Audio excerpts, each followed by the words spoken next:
Hello,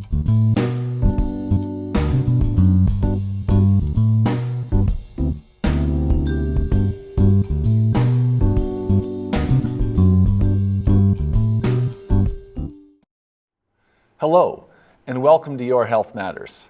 I'm your host, Dr. Peter Hogenkamp, and today on the program, we're going to be discussing how to avoid sunburn.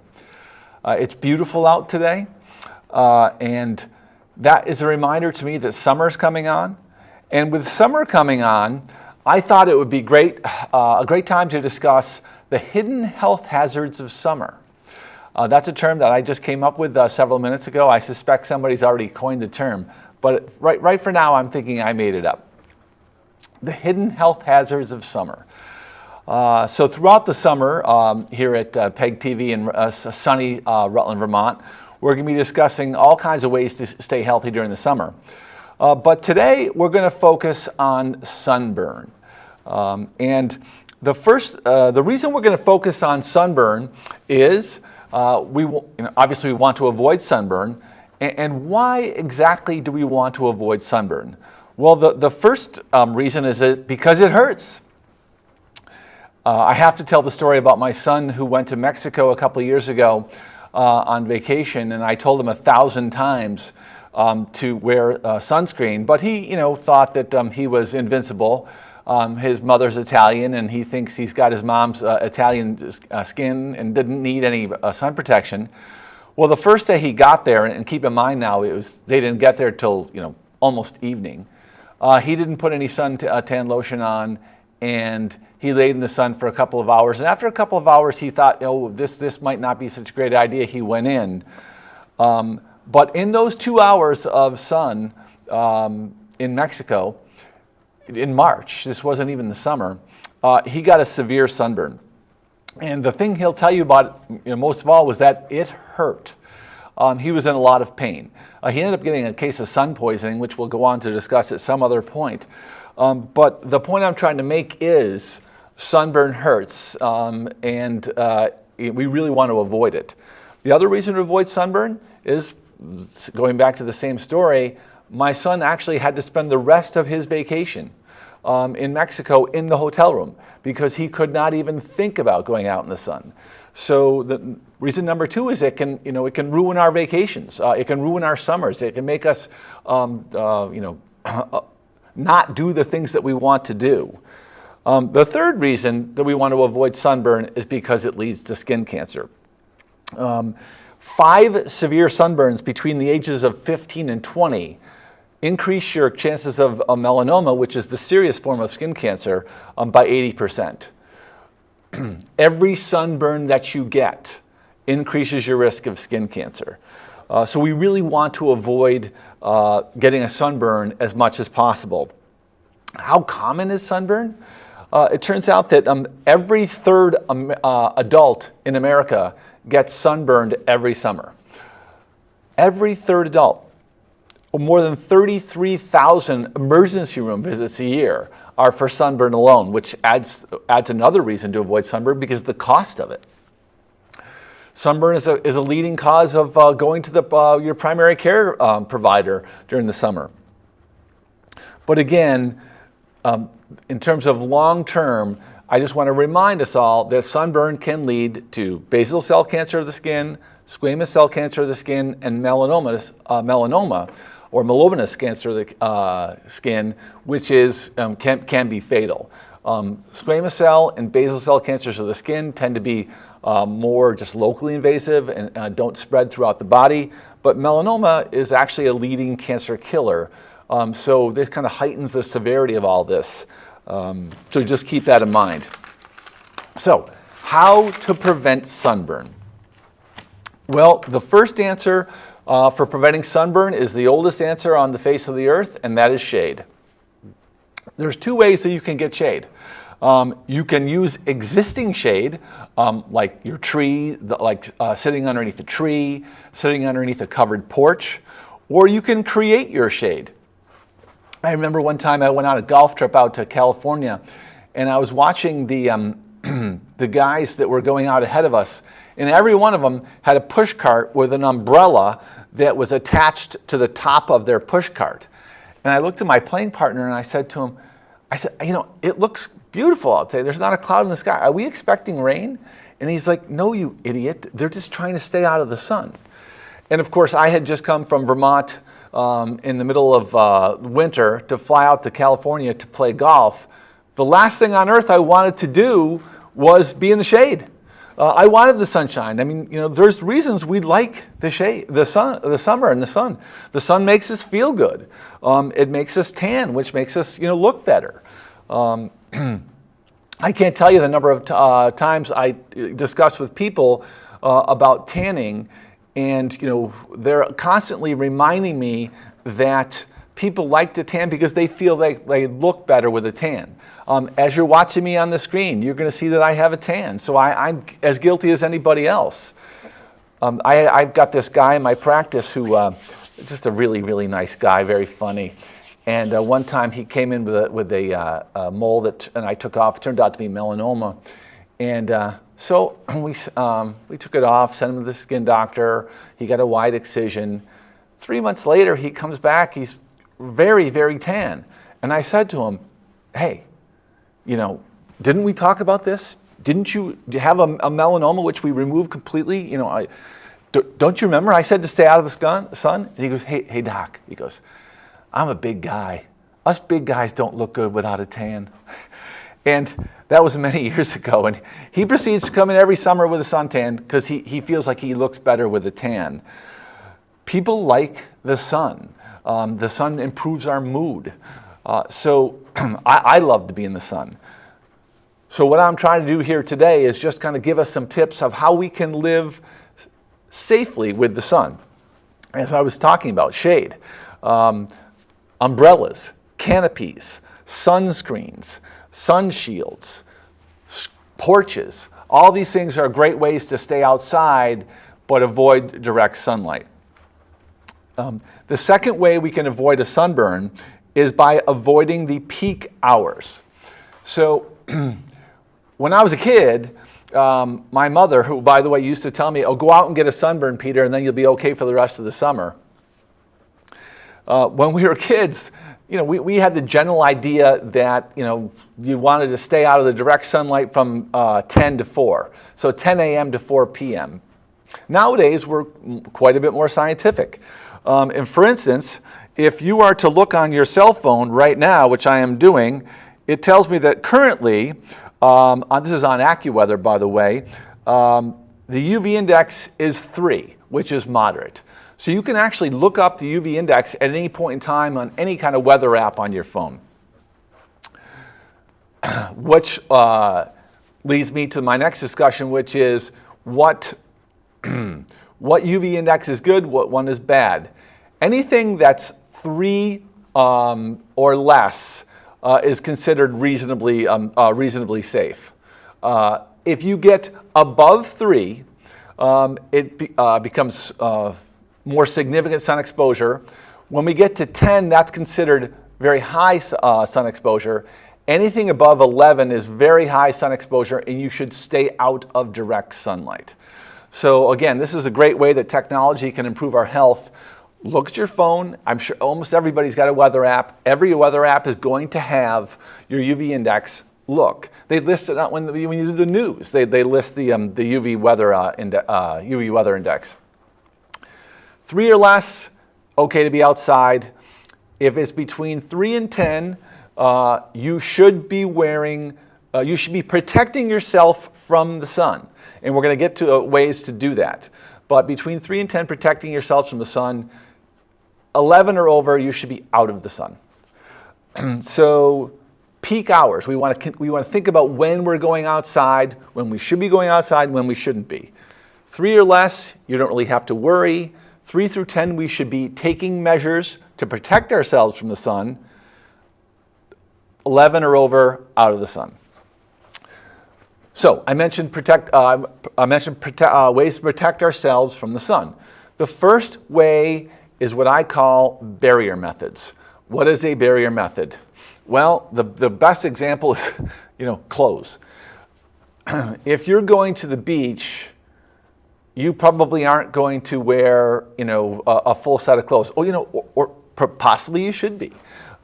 Clothes are a great way to protect yourself from the sun. Probably more applicable for a golf course or a hike or mowing the lawn or something like that. Obviously, when you're going to the beach, you're not going to be wearing clothes. We'll get to what to do then. But clothes are the primary way we should be protecting ourselves from the sun. Hats are essential. Hats do three things for us. Number one is they keep the sun away from our eyes. I'm going to get to that more. Number two, they keep the sun off of our scalp. And number three, they keep the sun off of your ears. When I play golf, I always wear a baseball cap. And a baseball cap is good for two of the three of those things. It keeps the sun off my eyes, it keeps the sun out of my scalp, but it does not protect my ears. So keep that in mind. Ears are a commonly missed area where we see a lot of skin cancers as a consequence.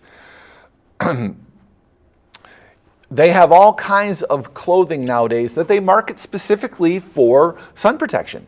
My dad, my father had a lot of trouble with skin cancer, and when he passed away, my mom gave me all these LL Bean shirts that he had bought that had SPF actually right in the fabric of the shirts. They were obviously long sleeve shirts and kind of thing. And I used to wear those kind of thing. They're meant to be very cool despite being in the sun. There's a lot of great products out there, and we shouldn't overlook their use. Shirts can be a great way to keep sun off our upper body. Pants are a great way to keep our sun off of our lower body. Just like they make sun protective shirts, they make sun protective pants. If you're a golfer like I am, they make golf pants, which are not only sun protective but breathable, so you don't get too hot. They move easily, so doesn't restrict your swing. So shirts, hats, and pants are a great way to avoid or protect yourself from the sun. These are barrier methods. The next, the item number 4 is probably what most of us use to protect ourselves from the sun, and that is sunscreen. But there's a lot of different ways that we can approach sunscreen. And I wanted to talk about sunscreen in terms of what kind, how much, where it should be applied, and who should be wearing it. So there are 4 W's of sunscreen. Number 1 is what kind of sunscreen? You need to be using broad spectrum sunscreen. Broad spectrum means that it protects against both UVA rays as well as UVB rays. It turns out that the sun gives us 3 types of UV radiation. It gives us UVA rays, UVAB rays, and UVAC rays. Fortunately, the atmosphere takes out all of the UVC rays, which are very damaging. So we don't have to worry about those. But both UVA and UVB rays do get through our atmosphere. It turns out that UVB rays are the ones more responsible for sunburn and skin cancer. So when you're looking at a sunscreen, you want to make sure it's broad spectrum, both UVA-A and UVB. What SPF factor should you be looking for? The other day I was going to go golfing and I was looking around for some sunscreen, and I see that my wife had this old sunscreen that, probably from years ago, and it was SPF 4, and I got a big chuckle out of it because, when's the last time you saw SPF 4 and why would you ever want to use it? And the reason is people use this is because they want to let a little sun in so they can get a tan, which is not what you're trying to do. Just so you know, whenever you get a tan, that is an indicator of sun damage. Any tan is an indicator of sun damage. So there's not an acceptable amount of sun tan that you can get, just so you know. Again, you're looking at me, I've got a suntan, so I'm obviously guilty here. But I think it's a question of balance. We got to keep balance in our lives. I don't personally want to walk around with completely pale skin, nor do I want to have more skin cancers. I've already had several. Skin cancer is it's an epidemic in this country. It's a huge issue in terms of not only morbidity, mortality, but expense. The amount of money we spend on our healthcare system to treat skin cancer is incredible and growing. But, Big Mike said, us big guys don't look good without a tan. So we're trying to find a balance somewhere here in the middle. My balance is finding an SPF of 30 or higher. I think you do not want to buy a sunscreen with an SPF less than 30. And there are certain circumstances where you actually want to have an SPF greater than 30. For instance, we were in Tortola one time, which is down in the British Virgin Islands in the Caribbean. And I was in a store, and this store is right next to the ocean. And there's a boat that came up to the dock, and this guy got off with these two people, and he walks in the store, and he happens to come right next to me to the sunscreens, and I overheard him saying that he had actually dragged these people out of the ocean from some sailing cruise that we were on because they only bought SPF 30. And this particular cruise had insisted that everybody wear 70 because they were in high-risk situations out there, on the water. And we're going to talk about some high-risk situations, but, suffice it to say that when you're out on the water without any shade possibilities at all, and you have all the reflection off the water, you definitely want to use something that's very significant, like an SPF 70. Well, usually those are mineral sunscreens. We'll talk about those in a minute. All right, so SPF 30 or higher. You want to use one that's water resistant.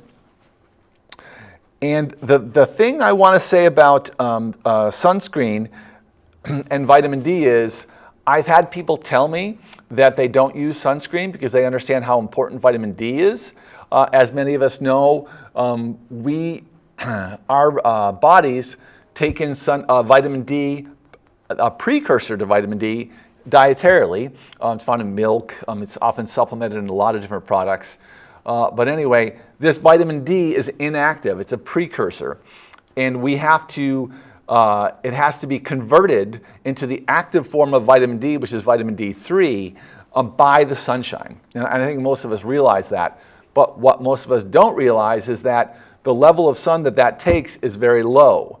So we're still converting vitamin D into its active metabolite, which is vitamin D3, even with low levels of sunshine. And that is not prevented by sunscreen. That's a very important point I wanted to make, so I wanted to reiterate that. Okay. So we talked about sunscreen. We talked about what kinds. I wanted to add one more point, and that is mineral sunscreens. I think most of us are aware of these. These are the really serious forms of sunscreen that you can tell that you've got them on. My wife, after my first skin cancer years ago, my wife bought me some mineral sunscreen, and it's basically a zinc oxide. It's the same kind of stuff that we use for kids for barriers or like diaper creams and stuff like that. You put it on, and no matter how well you rub it in, you can tell you've got something on. I still use it for areas of my face, nose, and cheeks where I have a lot of sun exposure. It's great stuff. It lasts. It's waterproof. It's very protective of the sun. Is it aesthetically pleasing? It probably isn't. I guarantee all of us know someone that uses it. But these are mineral sunscreens using zinc or titanium oxide, which are very, very good products. And I want you to keep them in mind. Let's talk about how much. Everyone knows to use sunscreen. You go to the beach, you go to the pharmacy in the summer, even a grocery store, a convenience store, a bodega. They got sunscreen front and center. The reason behind that is because they make a lot of money on these products. But number two is because we all know that we need them. Everybody understands the need for sunscreen. I'm not breaking new medical ground here by talking about it. That said, it turns out that only 20 field studies that have been done show only 20 to 50% of people apply the correct amount of sunscreen. And isn't that interesting? 20 to 50%. So how much sunscreen should you be using? Well, we all know the rule that you need 2 milligrams of sunscreen per centimeter squared of your surface area. And that, my friends, is the rule for sunscreen. Now, nobody wants to bring a calculator on vacation, so I'm going to tell you that to do this, our 2 milligrams per centimeter squared of skin, the easy way to think about it is the teaspoon rule. we should be using a generous teaspoon of sunscreen on each leg, the front half of your body, and the back half, the front half of your torso and the back half. So that's 4 generous teaspoons just for those parts of the body. Each arm takes a half of a teaspoon, and you should use a half teaspoon for your face and neck as well. So you need to apply a lot. People often ask me about the various forms of aerosol sunscreens, and to be honest with you, I don't recommend them, mostly from personal experience, because every time I use them, I find that I still get a sunburn. I think it's probably because the nature of the application, that you're just not being thorough enough. So, again, do those things work? They do work if properly applied, correct. But I think the application process leads itself to not being done properly. So, the teaspoon rule, remember that. That's a good one. So, where should you put sunscreen? I already mentioned front torso, back torso, each leg, each arm. Don't forget these easily missed areas. The first one is the lip. Unfortunately, I've gotten several severe sunburns on my lip on days I didn't use lip balm. I now keep it in my skiing bag, I keep it in my golf bag, I keep it in my beach bag. I've had too many burns on my lips, and I've actually had to have several precancerous lesions removed from my lips, which is really, really painful. You do not want to get a lip surgery. It hurts, trust me. You can avoid it by making sure you're using SPF 30 lip balm. SPF 30 lip balm. It's all over the place. Keep it in those spots where you're going to use it. Your golf bag, your beach bag, your ski coat, all those places where you're going to be getting sun. Other places that people miss are tops of ears, like we talked about. And again, if you use like a wide brim hat, that takes care of that. It's wonderful. The scalp. People think that their hair protects them from sunburn on the scalp, and it does. Talk to any man who doesn't have any hair on his head, and he'll tell you he's had many sunburns on his scalp. But or hair, particularly if you don't have a completely full head of hair, does not protect you entirely from the sun. So that's why I really recommend a hat, especially for men that don't have a full head of hair. The hands. You want to use the back and front of your hands. You want to make sure you get your underarms where there's very sensitive skin. You also want to protect your eyes. It turns out that you can get sunburn on your eyelids, and you can get sunburn on this area of skin underneath your eyes where the skin is very sensitive and burns very easily. The best way to prevent sunburn in these areas is to wear sunglasses. I actually brought these in today because I wanted to make 2 points about sunglasses. Number one is you want to make sure that the sunglasses you're buying have complete UV protection. That's 100% UVA and UVB protection. If you look at the actual sunglass, it'll say something called UV 400, and that means it's an acceptable sunglass. This is one of the things I recommend against cheap sunglasses for people, because oftentimes the cheap sunglasses don't offer you 100% UV protection, and you don't want to get a sunburn on the skin around your eyes. And sun exposure leads to macular degeneration.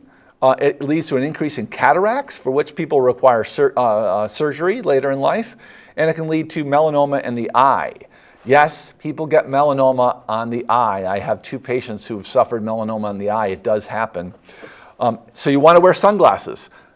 Complete UV protection. And notice here, these are wraparound sunglasses. They're actually ones that are more extensive than this. And ones for particular features like people that do glacier climbing and things like that. They have complete coverage in this area, because anytime you're out on a glacier or skiing where there's reflection of the light off the surface, you're adding 30% more UVA damage. So you want to have some type of large glasses that wrap around that have complete UV protection. Okay, so we talked about the wear. Now I want to talk about the who. Who should be wearing sunscreen, and that's everybody. Everybody. I had a woman come into me several years ago, and she had a newborn baby, and they were going out to the beach. And she said, "What suntan lotion do you recommend for my 2-month-old baby?" And I said, "I don't recommend any suntan lotion at all. Your baby should not be out in direct sunlight." So people less than 6 months of age, children less than 6 months of age, no sunlight. Now, that doesn't mean they can't go to the beach. When you go to the beach these days, you will see all these tents and canopies that people have erected. These are so kids can enjoy the beach without being exposed to direct sunlight. These are great avenues for people with sun shirts, hats, glasses, pants. They make sun suits for babies. No direct sunlight for kids. Keep in mind now that a sunburn in a young child is a significant risk factor for developing melanoma later on in life. You should apply sunscreen 20 minutes before you go out in the sun, and you should apply it again 20 minutes afterwards. The best reason to do that is because certainly you're going to miss spots. I remember going on vacations with my sister and her family years ago, and the kids would come in with the funniest sunburns because they are always squirming away from my sister. They didn't want the sunscreen, and my nephews would have these weird sunburns. If you apply the sunscreen on 20 minutes afterwards for the second time, you're going to likely get those spots that you missed. You should reapply every 2 to 3 hours. I wanted to talk about high-risk situations that you have to be especially careful of. The first one is sweating. When I go out and play golf, I was just down in Florida on a golf trip, and the first day we were out there, it was 95 degrees. And let me tell you, we were sweating. And with you sweat, you're getting rid of the sunscreen. You're wiping it off, wiping the sweat off. It's coming off, it's washing off in the sweat. These are situations where you need to reapply more often. When you go swimming, obviously, the water washes off the sunscreen. When you get out of the water and you towel off, you're toweling off the sunscreen. Keep in mind that water does not protect your body, clear water does not protect your body against the UVB rays. They penetrate the water, so you have to be careful of that. People think sometimes if they're swimming, they don't need sunscreen. That's not true. High altitude. If you're going climbing above 5,000 feet, the rays of the strong sun, particularly UVB radiation, is higher at those. You're being exposed to more UVB radiation, which leads to skin cancer and sunburn. So you want to be very, very careful about high altitudes. The last one is snow. My son, the same dumb guy that got a severe sunburn and ended up with sun poisoning in Mexico, he recently went out to Colorado on a beautiful day, and he got a severe sunburn on his face. Apparently, this child has to learn the hard way. But be very careful of reflective surfaces, sun, snow. I remember the old days. You used to see people on movies or whatever, and they'd be sitting there with mirrors to get more sun. That is not a great idea. So be careful of reflective surfaces like glass and things like that. All these situations are high-risk situations where you need to use more sunscreen, apply sunscreen more often. Lastly, the last high-risk situation is alcohol. It turns out that when people are drinking outside, their risk of sunburn triples. And that it makes perfect sense to me. They're outside, they're having fun, they're more careless, they're woohoo kind of thing, and they get sunburns much more often.